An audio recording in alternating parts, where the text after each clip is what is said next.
রহমতুল্লাহি ওয়া বারাকাতুহু। প্রিয় ভাই ও বোনেরা, কী খবর? সবাই কেমন আছেন? আপনাদের জন্য অনেক অনেক দোয়া ও শুভকামনা রইল অন্তর্প্রতি। কে কোথায় থেকে দেখছেন সবাইকে স্বাগতম। আমি প্রতিদিনের মতন আজকে আপনাদের সামনে আইছি।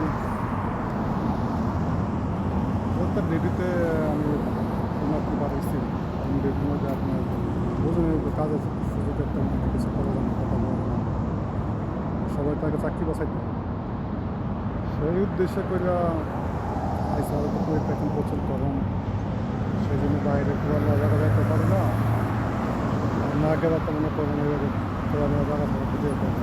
মনের ভিতরে মনে করেন 10 জন 10 করেন থাকে, সবার সামনে কথা বলা সম্ভব না।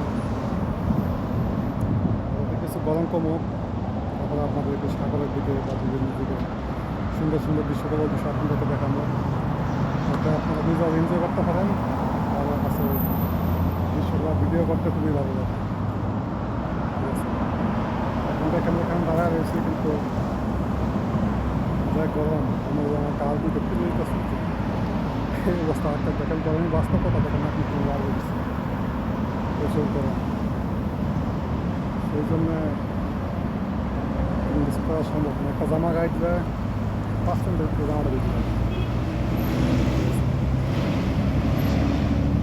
বাইরের সাথে আপনার গরমের একটা ধারা আছে। বাংলাদেশে গরমের শরীর জ্বলে, কিন্তু এই দেশে শরীর জ্বলে না, কিন্তু গরম হাওয়া যে সময় হাওয়া মুখের মধ্যে আগে নাক মুখে কাটে, মনে হয় নাক ফুটে যেতেছে, মুখের ফেস মনে হয় ফুটে যেতেছে, ঠিক এইরকম লাগে। সবাইকে ধন্যবাদ, সবাই ভালো থাকেন।